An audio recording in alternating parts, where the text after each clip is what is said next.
मारता भी है साला ये लोग। बहुत सारा मेरा भाई। हाँ अल्लाह दुआ कर मेरा भाई तो लोग कि जल्द से जल्द हम अपने इंडिया पहुंच जाए। बिस्मिल्लाहिर्रहमानिर्रहीम अल्हम्दुलिल्लाहि रब्बिल आलमीन वस्सलातु वस्सलामु अला रसूलिल्लाहि। मोहतरम हजरात, आज हम एक वीडियो देखने जा रहे हैं। इस वीडियो का टाइटल है सऊदी अरबिया में इंडियंस के साथ शोषण क्यों हो रहा है, life of Indians labours in Saudi Arabia. तो चलिए इस वीडियो को देखते हैं। दोस्तों, हमारे देश में सऊदी अरब के तेल भंडार और अमीरी को देखकर वहां काम करने जाते लोगों की संख्या बहुत ज्यादा है।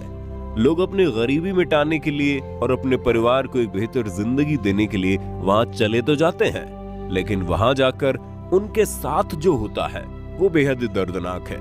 कुछ रिपोर्ट्स के मुताबिक तो वहां पर भारत से गए लेबर्स के साथ जानवरों जैसा सलूक किया जाता है, जिसमें 15 से 18 घंटे काम करवाना, बीमार होने पर भी काम पर बुलाना और कई अन्य तरह की चीजें शामिल है। और आप तो जानते ही होंगे, सऊदी अरब में गए कई लोगों का पासपोर्ट वहां पर कंपनियां छीन लेती है, जिस वजह से वो अपने देश लौटने में भी असमर्थ हो जाते हैं। लेकिन आखिर क्यों इतने शोषण के बाद भी भारत से लोग सऊदी जाना नहीं बंद कर रहे?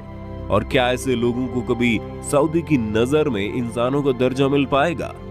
आइए जानते हैं आज की इस वीडियो में। वीडियो शुरू करने से पहले वीडियो को लाइक करना और चैनल को सब्सक्राइब करना भी ना भूलें।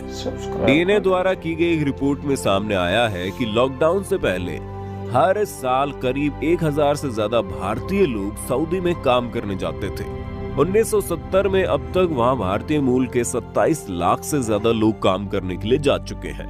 पर इन लोगों के साथ जो सुलूक वहां होता है वो सुनकर शायद आपका खून खौल उठे। लोग ये मानते हैं कि शायद सऊदी में मिल रही ज्यादा तनख्वाह की वजह से लोग ये सब झेलकर काम करने के लिए राजी हो जाते हैं। लेकिन एक डेटा ये भी बताता है कि वहां पर रह रहे लोगों को सऊदी की तनख्वाह के हिसाब से नहीं, बल्कि भारत की मिनिमम वेजेस के हिसाब से पैसा दिया जाता है। और एक एवरेज वर्कर वहां 10,000 रुपए से ज्यादा नहीं कमाता। इसी तनख्वाह से आज भारत के 10 करोड़ घरों का खर्च भी चलता है। इन लोगों को स्लम एरियाज में रखा जाता है, जहां 10 बाई 10 के कमरे में 10 लोगों को जानवरों की तरह ठूस दिया जाता है। साथ ही यहाँ की छतों से पानी टपकने पर महीनों तक इसे रिपेयर भी नहीं किया जाता। और कई लोगों को तो ठंड होने पर पूरी तरह से प्रोटेक्शन भी नहीं मिलती है। अब जानते हैं ये पूरा रैकेट काम कैसे करता है। सऊदी में बॉन्डेड लेबर या कफाला सिस्टम है, जिसके तहत कुछ कंपनियां यूपी और बिहार जैसे राज्यों से वर्कर्स को एक कॉन्ट्रैक्ट साइन करवा कर सऊदी ले जाती है। यूं तो इन कॉन्ट्रैक्ट्स में 12 घंटे से ज्यादा काम न करवाने जैसी क्लॉज लिखे होते हैं, और ये कॉन्ट्रैक्ट अरबी और अंग्रेजी दोनों में होते हैं। लेकिन वहां की कोर्ट में अरबी वाले कॉन्ट्रैक्ट को ही प्राथमिकता दी जाती है, और जिसे अरबी नहीं आती उसे अपने अधिकारों का भी पता नहीं होता। साथ ही ज्यादातर मजदूरों के लिए सऊदी जाने वाले भारतीय लोग गरीब और कम पढ़े लिखे होते हैं, जिन कंपनियों के शोषण में उनकी मदद करता है।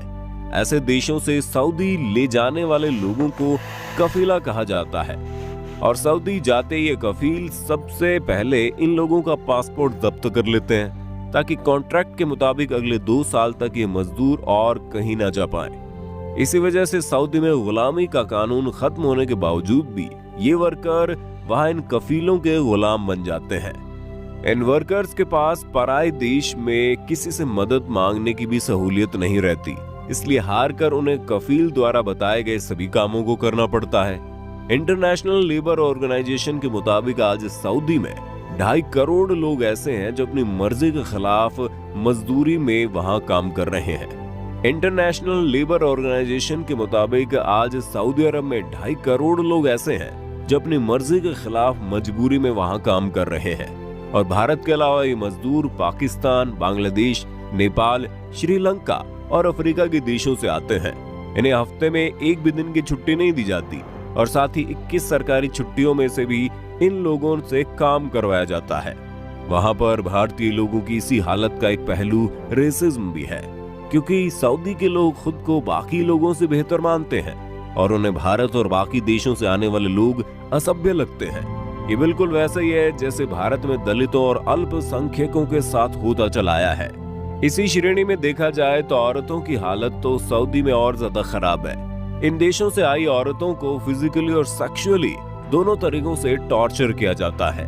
साथ ही उनके घर से निकलने से लेकर उनके अपने परिवार से बात करने तक पर भी पाबंदियां हैं। सऊदी में लाए गए मजदूरों को लेकर वहां की सरकार गंभीर नहीं है, जिस वजह से कई बार ऐसी औरतों को गायब या गुमशुदा बताकर बेच दिया जाता है और उनकी फिर कोई खबर नहीं आती।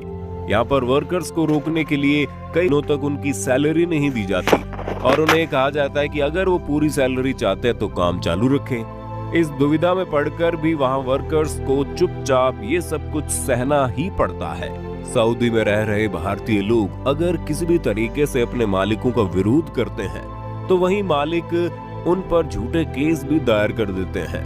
सऊदी के लॉ के मुताबिक अपने कफील से भागने को हुरूब कहा गया है, जो कि वहाँ पर एक क्राइम है और इसके लिए जेल भी हो सकती है। आज सऊदी की जेलों में ऐसे कई भारतीय नागरिक बंद हैं और इन्हें वहाँ पर किसी तरह का कोई लीगल सपोर्ट नहीं दिया जाता और पहले से ही गरीब मजदूर खुद का वकील न कर पाने पर वहाँ की जेलों में सड़ते रहते हैं। अब सवाल ये आता है कि आखिर क्यों इतना सब होने के बावजूद भी लोग यहाँ पर जाना चाहते हैं। इसके कई कारण हैं, जिसमें से पहला है भारत में बढ़ती बेरोजगारी।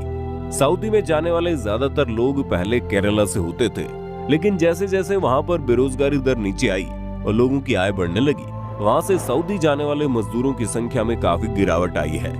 वहीं यूपी और बिहार जैसे राज्यों से अभी भी ऐसे काफी लोग हैं जो गरीबी और बेरोजगारी के जाल से निकल नहीं पाए हैं और इसलिए वो इन कफीलों के बहकावे में आ जाते हैं। दूसरा कारण यह है कि इन लोगों ने काफी ऐसी कहानियां सुनी है या अपने आसपास के लोगों को देखा है जो सऊदी में कुछ साल रहने के बाद आर्थिक तौर पर थोड़ा मजबूत हुए हैं और ये देखकर इन्हें भी लगता है कि शायद सऊदी जाने से इनकी किस्मत भी पलट जाए।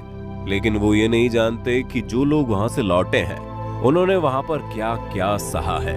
आए दिन आजकल फेसबुक और व्हाट्सएप पर ऐसी वीडियोस शेयर हो रही होती हैं जिनमें लोग अपना दर्द बयां कर रहे होते हैं। सऊदी के हाल ही में लाए गए कुछ लेबर लॉ के बदलावों में इन वर्कर्स के लिए कागजी तौर पर काफी काम हुआ है, लेकिन कुछ भी जमीन पर उतरता नहीं दिखता। साथ ही सऊदी की नई पॉलिसीज के हिसाब से अब प्राइवेट कंपनियों को 30% वर्कर्स अपने देश में रखने हैं, जिस वजह से भारतीयों की डिमांड और कम हो जाएगी और उन्हें अब सऊदी जाने के लिए और कम पैसों में संतुष्ट रहना पड़ेगा, क्योंकि वो जानते हैं कि अब काम करने वालों की सप्लाई बहुत ज्यादा है और डिमांड बहुत कम। सऊदी सरकार ने इस वक्त अपने यहाँ काम करने वाले विदेशी मजदूरों से टैक्स वसूलना भी शुरू कर दिया है, जिसमें वो हर महीने उनसे 100 रियाल या 2 से 2,500 रुपए तक वसूल कर रही है।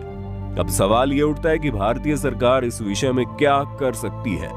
आज हमारी सरकार के सऊदी अरब से अच्छे रिश्ते हैं और सरकार चाहे तो सऊदी पर इस तरह का दबाव बना सकती है कि वो अपने लेबर लॉज को और ज्यादा सख्त करे। साथ ही सरकार कुछ इस तरह के प्रोग्राम्स भी लॉन्च कर सकती है जिसमें सऊदी में भारतीय दूतावास जेल में बंद और इन 10x10 की जेलों में रह रहे मजदूरों से संपर्क साधे और जो भी लोग घर जाना चाहते हैं उनकी वापसी की तैयारी करे।